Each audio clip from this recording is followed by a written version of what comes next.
జ్ఞాపకులు ఎట్లున్నవి, దేవుని యొక్క మరి ఆయన ఆత్మను ఏ విధంగా పెట్టుకున్నాము, ఆ ఎదుగుదల దాని నిమిత్తం మన జీవితం ఏ విధంగా ఆధారపడుతుందో చూసుకొని మనం ఈ దినం ఆరాధించబడుతున్నాం.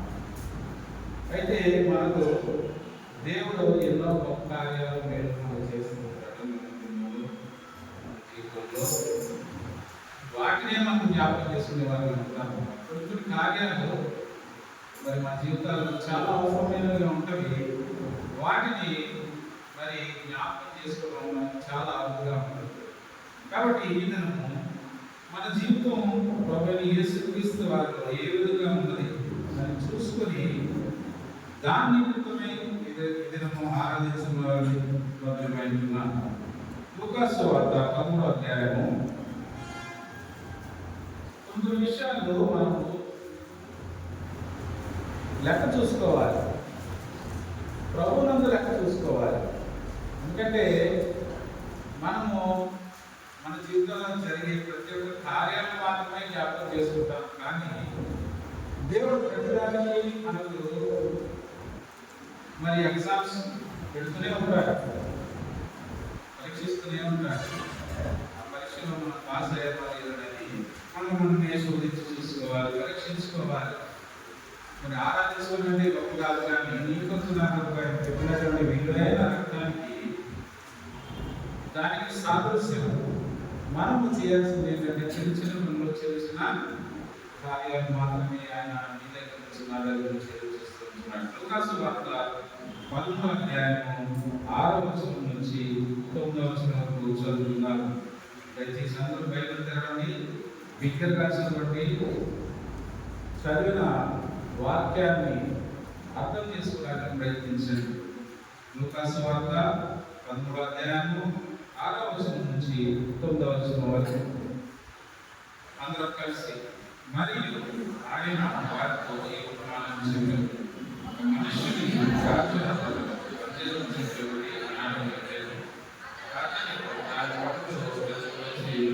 ఏమి దొరకలేదు కనుక అతను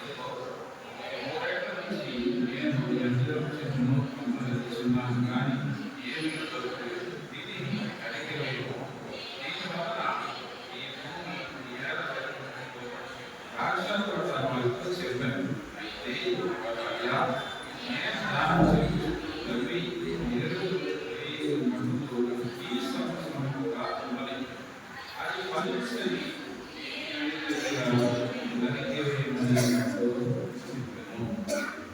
మత్తయి సువార్త 7వ అధ్యాయం 21వ వచనం. మత్తయి సువార్త 7వ అధ్యాయం 21వ వచనం. అందరం కలిసి. ప్రభువా ప్రభువా అని నన్ను పిలుచు ప్రతివాడు కలుషకుడు కానీ పరలోకమందు నా తండ్రి చిత్త ప్రకారం చేయబడి ప్రవేశించును. ప్రభు సహాయం కొరకు ప్రార్థన చేసుకుందాం. తండ్రి దేవ సమాధాన ప్రభు మందు మేమందరం కూడి వచ్చి నిన్ను స్థుతించి మైపరిచి కనపరిచినాక ఇచ్చిన గొప్ప ధైర్యాన్ని బట్టి భాగ్యాన్ని బట్టి ఆశ్రయించుకుంటున్నాం. సోదరు ప్రేమ ప్రకారం మీరు మాతో మాట్లాడండి. మాకు కావలసినటువంటి ఆత్మీయతను ఆత్మీయ ఆహారం దయచేయమని ప్రార్థించుకుంటున్నాం. మేమందరినీ ఏ విషయంలో తండ్రి మీకు నేను ఆయాసకరంగా జీవిస్తున్నాను. అటువంటి కార్యాలు మాకు తెలియవచ్చాను. నేను అది సరి చేసుకొని నిన్ను ఆరాధించడానికి తండ్రి మేము యోగ్యులమని నిరూపించుకోవడానికి సహాయం దయచేసి ప్రార్థిస్తున్నాను. తండ్రి నేను కూడా ప్రభావ పాపిని, నేను పనిపారాన్ని నేను ప్రభావ ఎన్ని లేదు వాడిని, మరి దూరి వంటి వాడిని, నేను గడ్డిపు వంటి వాడిని. అటువంటి నన్ను కూడా తండ్రి మీరు వాడుతున్నారు, పెడుతున్నారు. తండ్రి ఈ కాళీపాత్ర మీ ఆత్మతో మీ నోడు కూడా ప్రవేశిస్తున్నాము ప్రార్థిస్తున్నాం తండ్రి. ఆమె సువార్త 13వ అధ్యాయం చూసుకున్నట్లయితే ఇక్కడ ఫలించడం. ఒక చెట్టు మరి ఒక వ్యవసాయి ఏం చేశాడంటే నాటాడు. 3 సంవత్సరాలుగా ఆ చెట్టు ఫలిస్తుందా లేదని వెతుకుతూ ఉన్నాడట. పొలంలో కనిపించట్లేదు. అయితే ఏం చేశాడంటే కూలి వాడిని పిలిచి దీనిని నరికి పారేయని చెప్పాడు. దీని యొక్క సారాంశం ఏంటంటే మనం కూడా మరి మందిరానికి వెళ్తున్నాం, ఆత్మీయ బలం పొందుతున్నాం, మరి ఏ విధంగా మనం ఫలిస్తున్నాం, ఏ విధంగా మన ఆత్మీయ జీవితము ఈ దినాల్లో కనపరుస్తున్నాం. కాబట్టి మన ఆత్మ ఫలింపు లేకపోతే మనము మందిరంలో రావడం కానీ, వర్తమానాలు వినడం కానీ, మరి దాని ప్రకారంగా నడుచుకునే జీవితం మనలో ఉన్నట్లయితే దాని యొక్క అర్థం ఏంటంటే వ్యర్థము. నీవు ఫలించనిచో నీవు వ్యర్థము. కాబట్టి ప్రియమైన వాళ్ళ మందిరం రావడం మాత్రమే కాదు, మందిరంలో నీవు వినే మాట నీ హృదయంలో ఫలించాలి, నీ హృదయంలో కార్యం చేయాలి. అలా కార్యం చేయనప్పుడు ఏమవుతాము? వ్యర్థం. ఎంత మీరు మరి మందిరాలు వెళ్ళినప్పటికీ, అనేక మీటింగ్లో కలుసుకున్నప్పటికీ మీ ఆత్మ ఫలింపు లేకపోతే వ్యర్థం. మంది ఇక్కడ అంటున్నాడు కదా, ఇది దేనికి వ్యర్థం అంటే ఈ భూమిలో ఎలా వ్యర్థమైపోయానో అంటే మరి సేవకులు పడే శ్రమ, సేవకుని యొక్క శ్రమ దేనికి? ఆత్మ ఫలించాలి. ఆత్మ ఫలాలు లేకపోతే సేవకుని యొక్క శ్రమ వ్యర్థము. వ్యవసాయకుడు యొక్క శ్రమ వ్యర్థం దేనికి? ఎప్పుడైతే పంట చేతికి రానప్పుడు వ్యర్థము. దానికి కారణం ఏంటంట? ఈ భూమి వ్యర్థమైపోతుంది. అంటే భూమిలో సాగు లేదా? మరి ఆత్మ ఫలాలు మనకి ఎంత పుష్కలంగా జరుగుతున్నప్పటికీ నీ జీవితం నా జీవితం ఫలించలేదంటే మరి ఏ విధంగా మనము మన జీవితాన్ని బాగు చేసుకుంటున్నాం, సరి చేసుకుంటున్నాం, వాక్య వెలుగులో మనం ప్రవర్తిస్తుంటున్నాం, వాక్య వెలుగులో మన జీవితాన్ని నడిపించుకుంటున్నాం. కాబట్టి ఈ దినము కొన్ని ఫలాలు చూస్తున్నాం మన జీవితంలో. ఈ ఫలాలు ఏ విధంగా వృద్ధి చెందుతున్నాయి? అయితే ప్రభువైన యేసుక్రీస్తు వారు నిన్ను నన్ను ఆయన విలువైన రక్తంతో మరి వ్యవసాయం చేసి సంపాదించుకున్నాడు కదండి. మనం కనుక ఫలించకపోతే, నీ జీవితం ఇంకనూ ఫలించకపోతే, మంచి ఫలాలు ఇవ్వలేకపోతే ఆయన కోరుకునేది ఏంటి?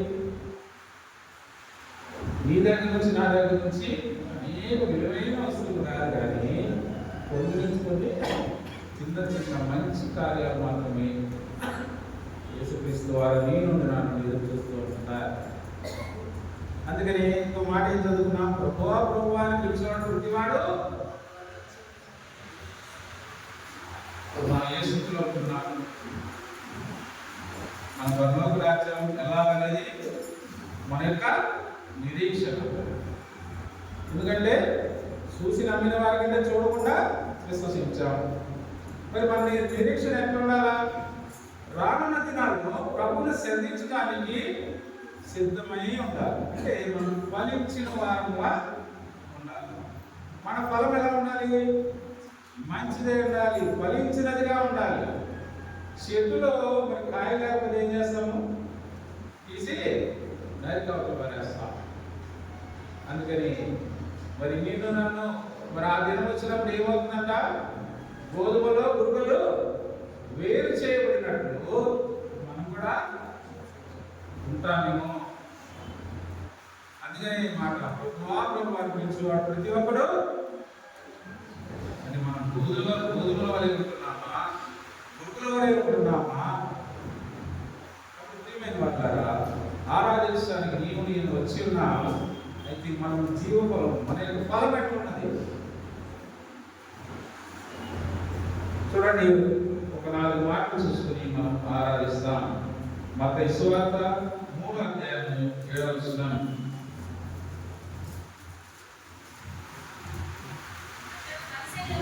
పరిసయ్యులను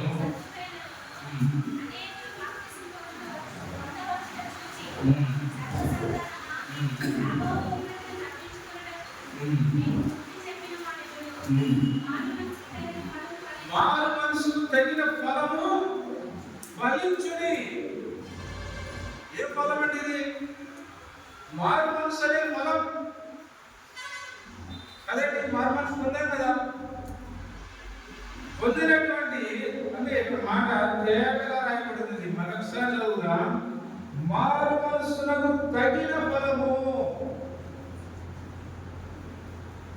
కాబట్టి ప్రియమైన వాళ్ళారా, నీవు నేను పొందినటువంటి మారు మనసును ఒకసారి జ్ఞాపకం చేసుకున్నా, దానికి తగిన ఫలం ఫలిస్తున్నామా? అటువంటి ఫలము నీలో నాలో ఉన్నదా? ఈ ఫలం కనుక లేకపోయినట్లయితే ఏమైనా నలిపి అవతల పారిపడతాం. కాబట్టి ప్రియమైన వాళ్ళారా, మారు మనసుకు తగినటువంటి ఫలం ఫలించే వారంగా ఉండాలి. ఒకవేళ మన క్రియలు కానీ, మన యొక్క ప్రవర్తన కానీ, మన ఆలోచన కానీ ఆ విధంగా లేనట్లయితే నీవు పొందిన మారు మనసు ఏముందండి? వ్యర్థము. అందుకనే ఇక్కడ తన తప్పించుకున్నట్టు మీకు బుద్ధి చెప్పిన వాడు ఎవడు? అందుకని మీరు నేను ఏం చేయాలా? మారు మనసుకు తగినటువంటి ఫలించే వారుగా ఉండాలి. ఈ ఫలం కనుక మనలో లేనట్లయితే, ఒకవేళ ఈ ఫలం తప్పిపోయినట్లయితే, పడిపోయినట్లయితే మళ్ళీ అదే జీవితాన్ని మనం వెళ్తున్నామేమో.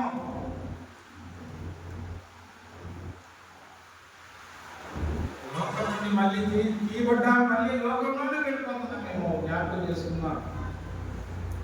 మారు మనసు తగినటువంటి ఫలము నీలో నాలో ఉన్నదా లేదా అని చూసుకుని మరి ఈ దినము ఆయన ఆరాధించడానికి మనము మరి ఎంతో ప్రాముఖ్యత కలిగిన వారమై ఉంటాం. చాలా ముఖ్యమైన విషయం ఇది. నీలో ఉన్నటువంటి ఫలాలు లేకపోతే చెట్టు ఎట్లా తీసుకెళ్ళబడుతుందో, మారు మనసు తగినట్టు జీవితము మనకు అవసరం. ఆ జీవితం యొక్క ఒకవేళ మనం తప్పినాము జ్ఞాపకం చేస్తున్నా. రెండవ మాట మత్తయి సువార్త 7వ అధ్యాయం 16 నుంచి 19.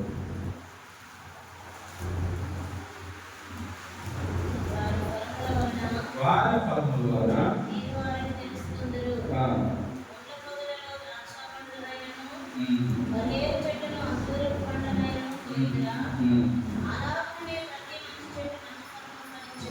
ప్రతి మంచి చెట్టు మంచి ఫలములు ఫలించును. ఈ మంచి ఫలములు ఫలించనిచో మరి మన జీవితం కూడా వ్యర్థము. తరచునట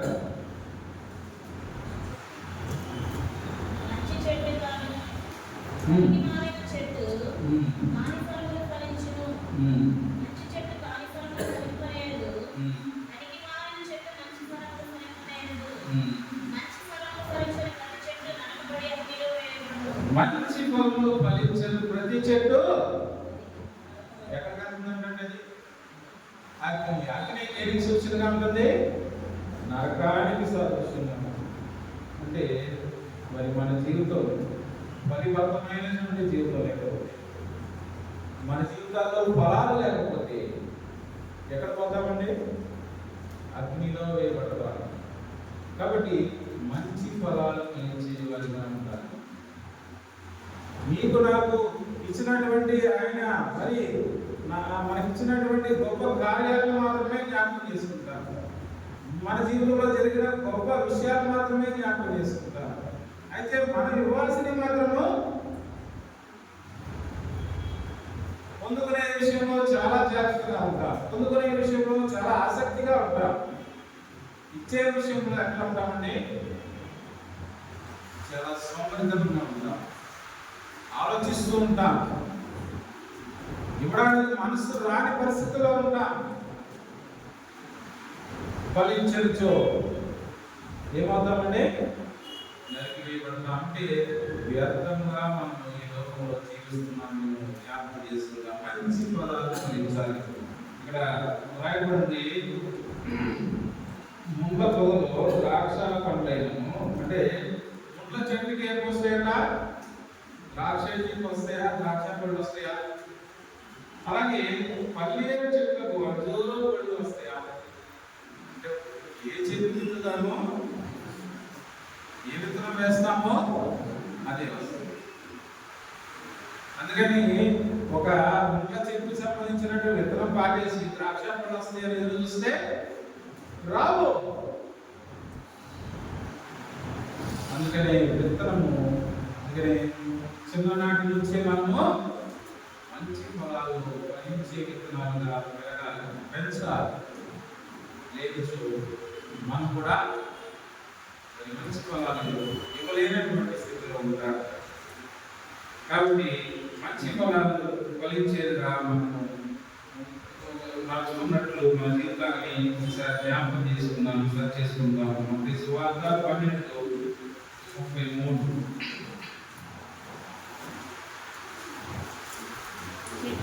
చెట్టు మంచిదని ఎంచి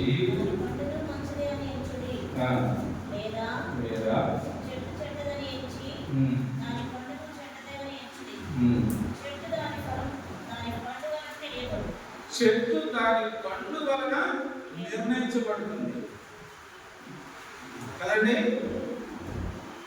చెట్టు చూడడానికి అన్ని చెట్లు చాలా ఆకర్షణీయంగా ఉంటాయి, చాలా పచ్చగా ఉంటాయి, చాలా బాగుంటాయి. బాగా ఈ స్టార్ట్ అయింది కానీ ఎండాకాలం వచ్చి ఎండంతా ఎండిపోయిన తర్వాత ఆకులన్నీ రాలిపోయిన తర్వాత చిగురు కాస్తాయి చెట్లు కదండి. అప్పుడు చూస్తే అన్ని చెట్లు చాలా రమ్యంగా ఉంటాయి, చూడడానికి అందంగా ఉంటాయి. కానీ ఆ చెట్టు ఎలా నిర్ణయించగలము? అందంగా ఉంది, చూడటానికి బాగుంది, ఆకర్షణీయంగా ఉంది అని అనుకుంటాను, కానీ దాని పండు తింటేనే కానీ దాని రుచి బయటపడదు, ఆ చెట్టు యొక్క అందం బయటపడదు.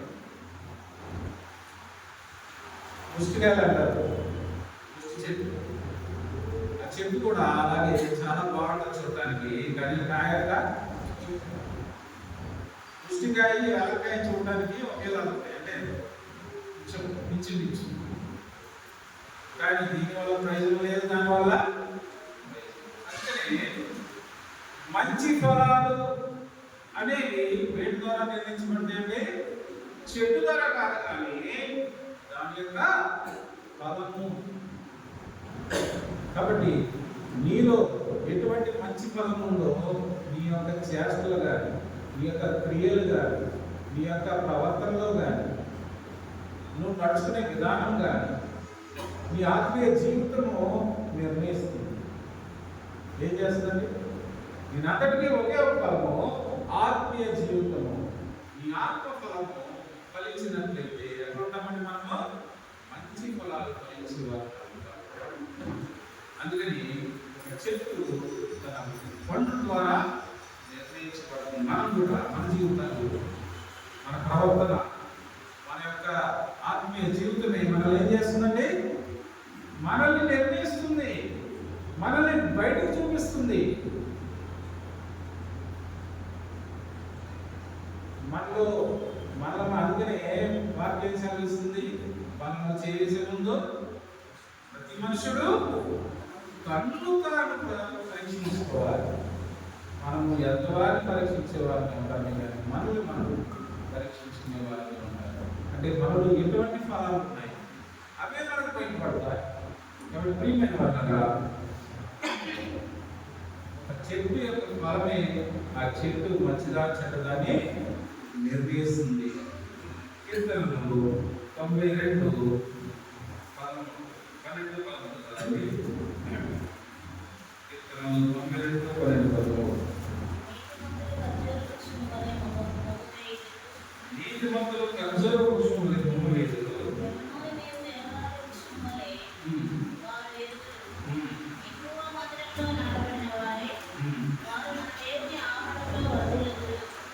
యెహోవా మందిరంలో నాటబడిన వారై ఉండాలి. మంచి ఫలాలు నీవు నేను మరి ఇవ్వాలంటే యెహోవా మందిరంలో నాటబడుతున్నాము, కానీ దాని యొక్క ఫలాలు మనము చూపించే వారిని మనము చూసుకుందాం. అంతనే 12వ వాక్యం 12వ వచనంలో చూసినట్లయితే నీతిమంతులు ఖర్జూర వృక్షం వలె మంచి ఫలాలు మనలో ఏమైతే ఉందో వాటిని ఫలింప చేసేవారుగా ఉండాలి. కాబట్టి అటువంటి ఫలాలు ఏ ఉన్నాయో ఒకసారి జ్ఞాపకం చేసుకుందాం. మూడవదిగా రోమా పత్రిక 6:22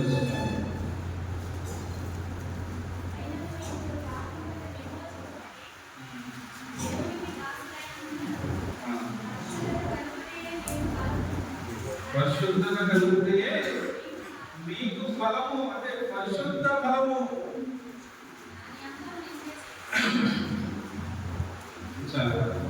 పరిశుద్ధ ఫలము, పరిశుద్ధంగా ఉండటమే ఫలము. మరి మన జీవితంలో ఎంత పరిశుద్ధంగా ఉన్నాము, ఏ విధంగా మన పరిశుద్ధతను కనపరుచుకుంటూ ఉంటున్నాం.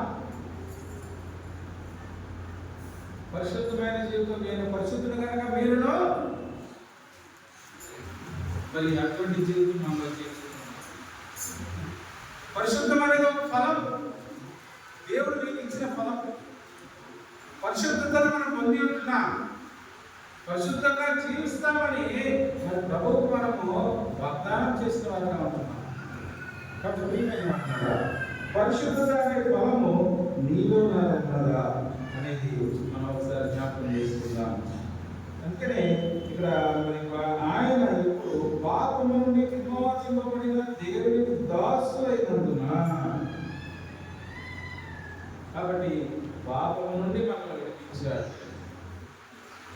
పాపము నుండి మనల్ని రక్షించాడు, మన పాపములన్నీ క్షమించాడు, మన పాపములన్నీ సిలువని మా ప్రాణం మీద మోసుకుని వెళ్ళాడు.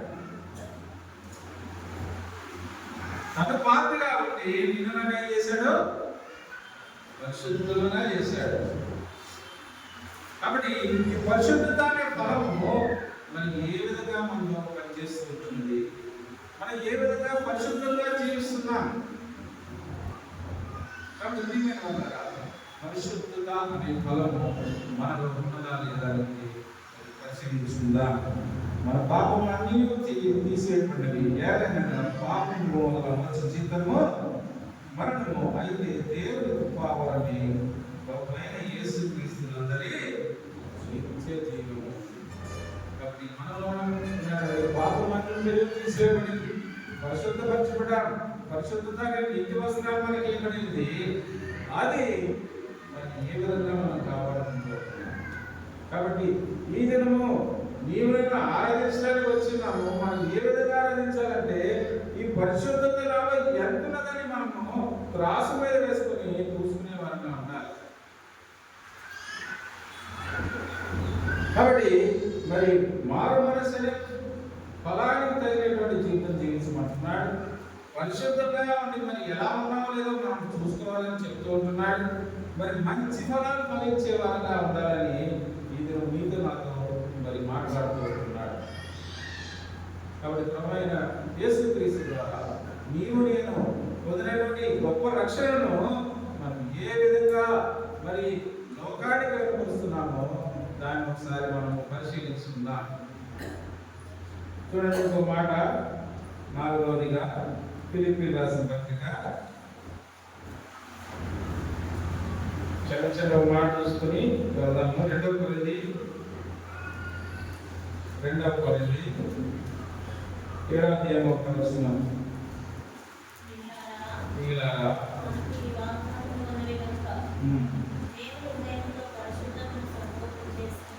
ఎట్లా ఉండాలంటే దేవుని భయముతో పరిశుద్ధతను సంపూర్ణము చేసుకోవచ్చు, శరీరమును ఆత్మను కలిగిన సమస్త కల్మషం నుండి ఎలా పవిత్రంగా చేసుకోవాలండి. మనం ఇప్పుడు శరీరమును ఆత్మను పరిశుద్ధంగా చేసుకోవాలి. అంటే ఏం చేయాలి, సమస్తమైనటువంటి కల్మషమును తీసివేయాలి. ఏదో మనం ఆరాధించడానికి రావడం తప్పు కాదు, కానీ మనలో ఏ విధమైనటువంటి కల్మషం ఉన్నప్పటికీ ఆరాధన కానీ కాదు. కాబట్టి పరిశుద్ధంగా జీవించడం అంటే ఎట్లాగా, ఆత్మను శరీరమును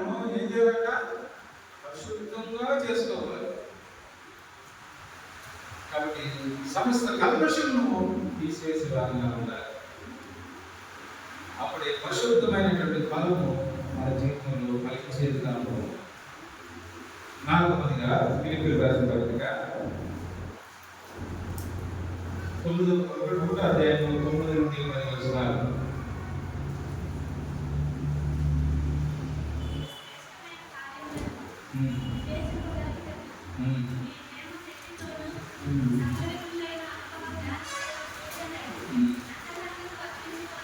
అంతకందుకు అభివృద్ధి పొందగల మీరు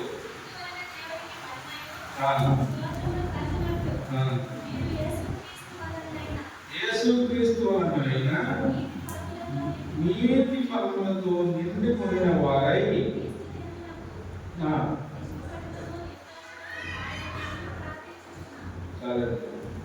కాబట్టి ఇక్కడ చూసుకున్నట్లయితే నీతి ఫలములతో నిండిన వారై, 4వదిగా నీతి అనే ఫలము. అదే ఇక్కడ మాట రాయబడుతుంది, అంతకంతకు అభివృద్ధి పొందవలెననియు ఇందువలన దేవునికి మహిమయు స్తోత్రము కలుగునట్లు. ఈ నీతి ఫలము ఏం చేయాలంట? నీలో నీతి ఫలము ఒకవేళ అభివృద్ధి చెందినట్లయితే ఎవరికి మహిమ అంట? దేవుడికి మహిమ. ఇప్పుడు చెప్పండి, మరి ఈ దినము ఆరాధించడానికి వచ్చేదా? దేవుడిని మహిమపరచడానికి, ఘనపరచడానికి వచ్చేదా? అయితే ఈ నీతి అనే ఫలము నీలో నాలో ఉన్నదా లేదా అనేది మనం చూసుకున్నాం. ఆరాధించడానికి వచ్చిన నీవు నేను ఈ నీతి అనే ఫలము ఏ విధంగా నాలో అభివృద్ధి పొందింది? అందుకని ఇక్కడ మాట లేదు, అభివృద్ధి పొందవలెననియు. ఎంత అభివృద్ధి చెందింది. కాబట్టి ప్రతి విషయము మనము 10 out of 10 మార్క్స్ వేసుకోవాలి. ప్రతి విషయాన్ని కదండి. మనకు మరి దేవుడు ఇచ్చిన వాక్యాలు ప్రతి ఒక్క సందర్భాన్ని దీంట్లో నేను ఏ విధంగా ఉన్నాను అంటే నేను దాంట్లో ఆ విషయంలో నేను ఏ విధంగా నడుచుకుంటున్నాను అని 10 మార్కులకి మనం ఇంట్లో పెట్టుకుంటూ రావాలి. ఇందువల్ల నీ పొరుగు వారిని ప్రేమించను అన్న మాట పోతే నా పరిస్థితి ఎట్లా ఉంది? నేను అందరినీ ప్రేమిస్తున్నాను లేదా? ఒక్కరిని ప్రేమించలేదా? పోయినట్టే. అదే కదా 99 మందిని ప్రేమిస్తాను. నా చెల్లికి నాకు పడదండి, నా తమ్ముడికి నాకు పడదు. అందుకనే రొట్టెలో చేయలేక ముందు నువ్వేం చేయాలా? ఈ సహోదరి మీద ఒకవేళ దేశం ఉందేమో ఏం చేయాలంటే క్షమాపణ అడిగి రావాలని భాషణ చేసుకుంటున్నాను. కాబట్టి ప్రియమైన వాళ్ళ నీవు నేను ఫలించాలంటే దేవుడు మరి ఆయన ఇచ్చినటువంటి మాటలు, దేవుడికి ఏదైతే మనం వాగ్దానం చేస్తామో ప్రతిదీ మరి మనం లెక్క చూసుకునే వారుగా ఉండాలి. అందుకని ఈ నీతి అనే ఫలము అభివృద్ధి పొందవలేదని. ఎప్పుడైతే అభివృద్ధి పొందితే ఎవరు మహిమపడతారు? ఎవరు కనపరచబడతారు? ఎవరు స్థితిపడతారు? ఎవరు ఆనందపడతారు? దేవుడు. కాబట్టి మీరు యేసుక్రీస్తు వలన నీతి ఫలములతో నిండికొనిన వారై, నీతి ఫలములతో నిండి పొందవారమై ఉన్నామా లేమా? మరి ఒకసారి జ్ఞాపకం చేసుకుందాం. నీతి ఫలాలు నీలో ఉన్నాయా లేవా? చూడండి, 1 కొరింథీ 1వ అధ్యాయం 8వ వచనం. 1 కొరింథీ 8.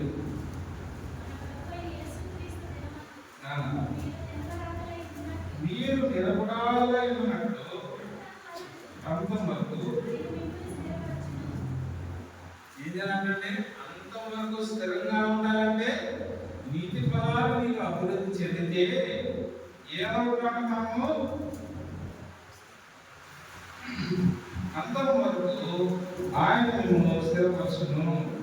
మీరు యేసుక్రీస్తు దినమున మీరు నిలబడాలై ఉన్నట్లు. కాబట్టి నీతి అనే ఫలము మీలో నాలో ఒకవేళ దాన్ని పరీక్షించి చూసుకునే వారిగా ఉండాలి. దానికి తగినట్టుగా మన జీవితం ఉన్నట్లయితే ఈ దినము ఆయన ఆరాధించబోతున్నాము. చూడండి, ఎబ్రీ రాసిన పత్రిక ఎబ్రీ 12:11. ఎబ్రీ 12:11.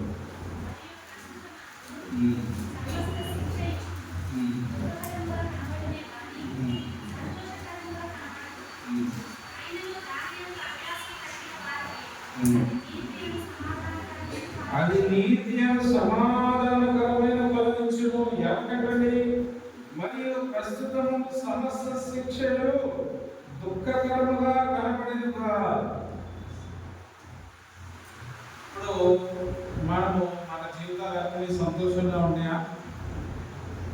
మేబీ కొంతమందికి వచ్చేమో, కానీ అందరి జీవితాల్లో సంతోషకరమైన స్థితిలో లేదు.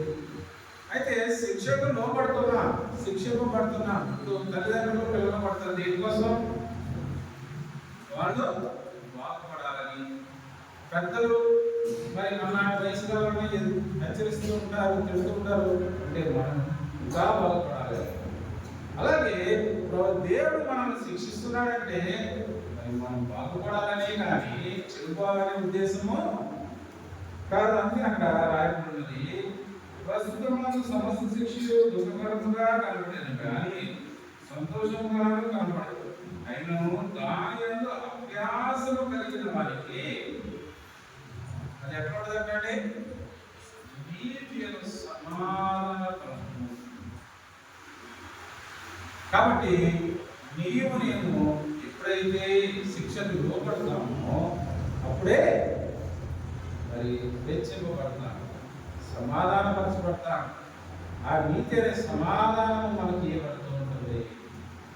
ప్రేమైన వాళ్ళ ఎప్పుడైతే మనం లోపడతామో, శిక్షకు మనం అనుకూలమని దాన్ని ఎంచుకుంటామో, మరి నేను పడే శిక్ష ఎంత? ప్రభువైన యేసుక్రీస్తు వారి ముందు మనకి ఏ శిక్ష ఉంది? లోకంలో ఏమి లేదు. అయినప్పటికీ మనము సంతోషకరంగా జీవిస్తూ ఉంటున్నాం. నీతి అనే సమాధాన కరువులో ఉన్నదా? ఆ శిక్షకు లోపడుతున్నామా? భయభక్తులు కలిగి జీవిస్తున్నామా? భయంతో జీవిస్తున్నామా? రానున్న దినాలు ఎలా ఉన్నాయో మనకి ఏమైనా తెలుస్తుందా? కాబట్టి మూడవ ప్రపంచ యుద్ధం స్టార్ట్ అయిపోతుందని మరి అక్కడక్కడ అనౌన్స్మెంట్స్ వస్తూ ఉంటాయి. అంటే ఒకవేళ వస్తే మన పరిస్థితి ఏంటి? ఎలా ఉంటాం? ఏ విధంగా ఉంటాం? రానున్న దినాలు మరి అంత్యక్రీస్తు రానట్టున్నాడని వాక్యం చెబుతుంది. దాని యొక్క సిద్ధపాటు మొదలు ఎలా ఉంది? మరి మన ప్రభువైన యేసుక్రీస్తు వారు వచ్చి నిన్ను నన్ను తీసుకెళ్ళి మరి యెహోవా దేవుని ముందు నిలబెట్టి, ఇదిగో నా ప్రియ బిడ్డ, నేను ఏర్పరచుకున్న బిడ్డను చూపించడానికి ఆ స్థితిలో ఒకవేళ మనం ఉంటున్నామా లేదా పరీక్షించుకుందాం. ఆఖరిగా ఒక మాట చూసుకుని మనం మరి ఎబ్రీ రాసిన పత్రిక 12వ అధ్యాయము 5 నుంచి 8 వరకు చూస్తున్నాం. నా కుమారుడా, ప్రభువు చేయు శిక్షను జ్ఞాపకం చేసుకోండి. ఈ మాటను బాగా ఆలోచించుకోండి, మీ హృదయాల్లో ముద్రించుకోండి. నా కుమారుడా, ప్రభువు చేయు శిక్షను తృణీకరింపము.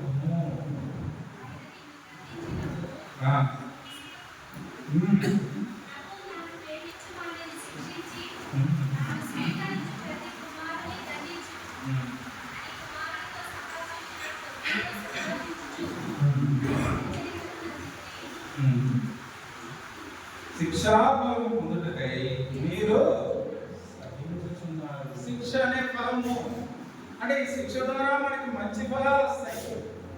మీరు ఎప్పుడైతే శిక్షింపబడతామో అప్పుడే చదువుకున్నటువంటి అన్ని ఫలాలు మనలో ఫలిస్తాయి. కాబట్టి ప్రియమైన శిక్షాఫలం పొందుటకై మీరేమవుతున్నారండి? ప్రభువు శిక్షకు లోనవుతున్నా. ప్రభు ఇచ్చే శిక్షను మనము మరి తృణీకరించకుండా దానిని అనుభవించే వారంగా ఉండాలి. శిక్ష అనే ఫలం దాని ద్వారా మనం పొందుకునే మేలు అనేకమైనవిగా ఉన్నవి. ఆఖరిగా మాట్లాడుదాము. ఇప్పుడు వీటన్నింటినీ ఫలాలు మనం పొందుకోవాలంటే ఏం చేయాలి? యోహాను సువార్త 15వ అధ్యాయం 1 నుంచి 8 వచనాలు.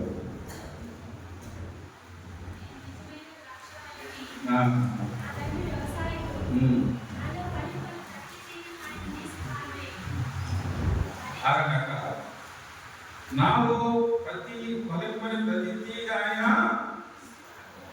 తీసివేయము. ఇప్పుడు మనము చెప్పాలి కదండి, ఇప్పుడు మనం ఎవరితో ఉంటున్నాము?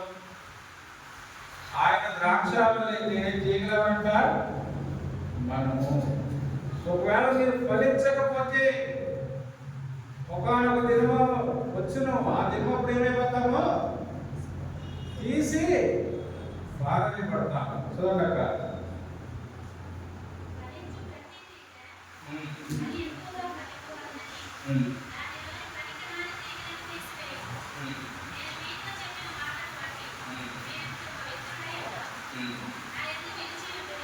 నా యందు నిలిచి ఉండుడి, మీ యందు నేను నిలిచి ఉండును.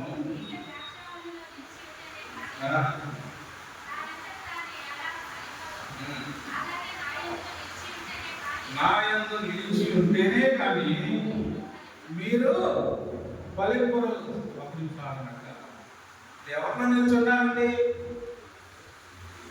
నాలో నిల్చుంటే కానీ ఈ ఫలాలు మనలో ఉండనే ఉండవు. కాబట్టి ఇప్పుడు మనం ఆయనతో నిల్చుండాలి, ఆయనతో సహవాసం చేస్తూ ఉండాలి, ఆయనతో నిత్యము గడుపుతూ ఉండాలి. అంటే ఆయన అందుబాటులో ఉండాలి. మనకది చాలా చాలా చాలా చాలా కష్టం. నాలో నిలిచి ఉండేది కానీ ఈ చెప్పబడిన ఫలాలు ఏమి మనలో ఉండవు.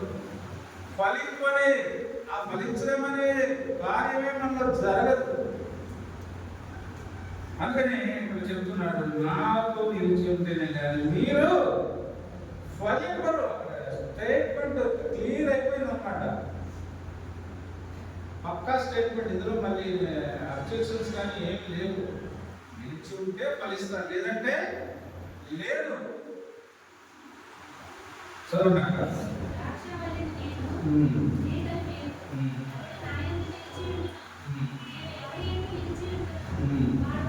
వాడు బహుగా ఫలించును.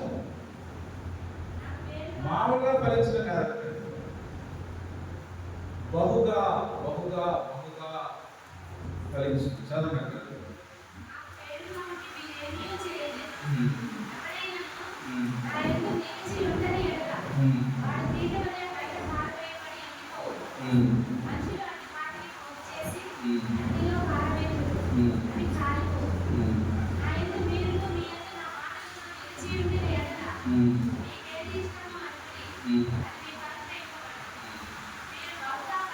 మీరు బహుగా ఫలించడం వలన నా తండ్రి మహిమ పరచబడును. ఇందువలన మీరు నా శిష్యులవుతారు. కాబట్టి ఇక్కడ ఆఖరిగా చూసుకున్నట్లయితే మీరు బహుగా ఫలించిన వారైతే ఎవరంటే సంతోషపడేది? మీరు బహుగా ఫలించిన చోట నా తండ్రి మహిమ పరచబడును. కాబట్టి ప్రియమైన మీరు నేను బహుగా ఫలిస్తేనే కానీ తండ్రి సంతోషించడు. మరి ప్రభువైన యేసుక్రీస్తు వారి యొక్క మరి ఆయన నీ కొరకు నా కొరకు పెట్టినటువంటి శిలువ త్యాగము, దాని యొక్క ఫలితం కూడా వ్యర్థము. కాబట్టి ఈ దినము మరి నీవు నేను ఏ విధంగా ఫలిస్తున్నాను? ఆయనతో అంటి పెట్టుకుని అతిథిగా ఉంటున్నాను. ఆయనతో ఉంటేనే కానీ ఫలింపము అనే స్టేట్మెంట్ మనం విన్నాము. కాబట్టి ప్రియమైన వాళ్ళారా, ఈ దినము ఆయన ఆరాధించడానికి వచ్చి నీవు నేను మరి మన యొక్క జీవితం ఆయనతో ఏ విధంగా సహవాసం చేస్తుంటున్నాం, ఆయనతో ఎంతగా మనం అంటి పెట్టుకుని ఉంటున్నాం. అప్పుడే కానీ మనము మన జీవితాల్లో మరి అభివృద్ధి, ఆత్మీయ అభివృద్ధి అనేది పెరుగుదల ఉంటుంది. ఆత్మీయ అభివృద్ధి లేని మన యొక్క ప్రయాసం, మన జీవితము గ్రంథము ఆఖరిగా కీర్తనలు 1వ అధ్యాయము 2-3 వచనాలు చదువుకుని యెహోవా ధర్మశాస్త్రమునందు ఆనందించుచు దివారాత్రములు దాన్ని ధ్యానించువాడు ధన్యుడు. అతడు నీటి కాలువల యొరన నాటపడినదై ఆర్పువాడక తన కాలమందు ఫలమిచ్చు చెట్టు వలె ఉన్నది. ఇప్పుడు మనము ఆయన అంటిపెట్టుకుని ఉన్నటువంటి ఏం చేయాలంటే యెహోవా ధర్మశాస్త్రమును ఆనందించుచు దాని దివారాత్రములు ధ్యానించాలి. అప్పుడే మనము మరి ఆకు వాడక ఫలమిచ్చు చెట్టు వలె పొందుము. దేవుడి వాక్యాన్ని దీవించి ఆశీర్వదించుకుంటాం.